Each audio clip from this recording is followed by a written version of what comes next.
Bienvenue dans l'histoire de Microsoft. En 1985, Microsoft présente l'interface graphique Windows 1.0 pour le système MS-DOS. 2 ans plus tard, en 87, Windows 2.0 voit le jour.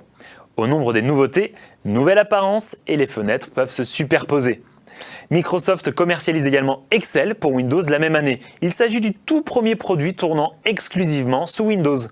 En 1989, le siège social de Microsoft EMEA, Europe, Moyen-Orient et Afrique, s'établit à Paris-La Défense.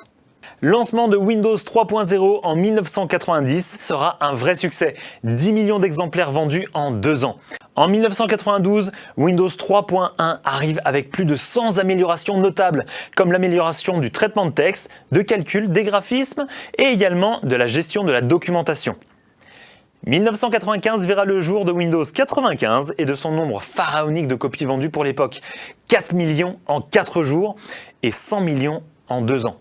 Le rêve de Bill Gates commence à se réaliser, un ordinateur sur chaque bureau et dans chaque maison, avec Windows évidemment. Microsoft prend alors un quasi-monopole avec 90% de parts de marché devant Linux et le macOS. Windows 98 sera commercialisé, comme son nom l'indique, en 1998. Changement de millénaire, changement de Big Boss, Bill Gates cède sa place à Steve Ballmer à la tête de Microsoft. Cette même année, Windows 2000 Millennium voit le jour et heureusement pour nous, les systèmes informatiques passent avec succès à l'an 2000 partout dans le monde.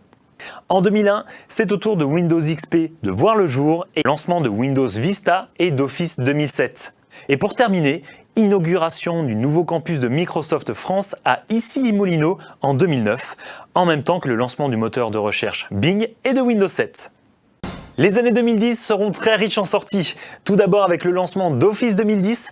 Alain Crozier est nommé président de Microsoft France en 2012 et François Hollande devient président de la République cette même année. C'est aussi l'année de lancement de Windows 8 et lance dans le même temps Office 365. À partir de 2015, on verra le lancement de Surface 3, Surface Pro 4 et Surface Book, premier véritable PC portable créé par Microsoft avec également le lancement de Windows 10.